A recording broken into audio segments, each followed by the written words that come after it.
Je suis concernée à cause de tout ce qu'il y a dans le monde d'aujourd'hui qui mène les gens à ne pas croire en Dieu. Et toutes les personnes qui croient en Dieu et qui remettent servir Dieu pour quand le temps est convenable, pour eux, ce qui est une chose très dangereuse à faire parce que personne ne sait à quel moment Dieu vous appellera à lui. Et je pense que je veux que vous écoutiez ce que je vais dire. Je pense que quiconque qui connaît vraiment, vraiment qui Dieu est, vous ne pouvez pas ne pas croire en lui et ne pas vouloir une relation avec lui.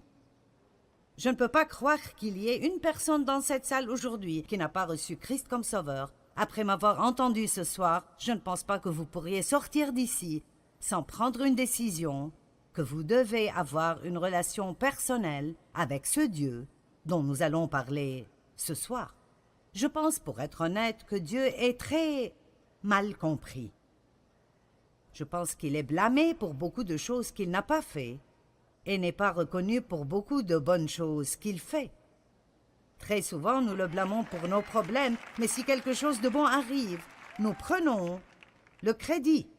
Nous devons nous rappeler que nous avons un ennemi. Son nom est Satan, Lucifer, le diable, le malin, le grand trompeur, le menteur. Et il se présente, la Bible dit, comme un ange de lumière pour décevoir les gens.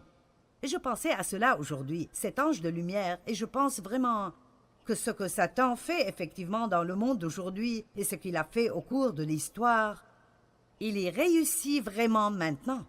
Je pense qu'il trompe beaucoup de gens à croire que les mauvaises choses sont bonnes.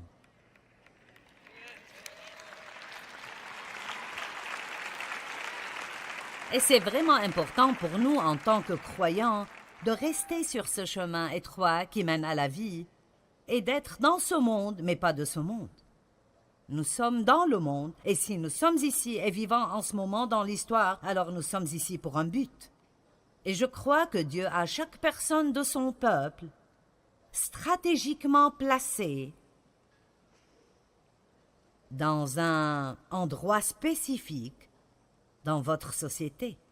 Ça peut être l'endroit où vous travaillez, ou votre voisinage, ou votre école, mais Dieu vous a placé là-bas pour une raison. Et vous êtes une lumière dans un endroit sombre, et vous devez briller votre ampoule et permettre à votre lumière de briller.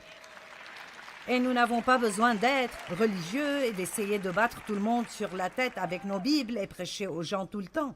Nous devons avoir une relation personnelle et intime avec Dieu, avoir sa présence dans nos vies, tellement que par la façon dont nous traitons les gens, qu'ils sachent qu'il y a quelque chose de différent en nous, pas que nous sommes meilleurs, mais qu'il y a quelque chose de différent en nous. Il y a une paix, il y a une joie, il y a une sérénité, il y a un amour, une bonté à laquelle ils ne sont pas habitués et ils vont vouloir savoir ce que c'est qui est différent en vous.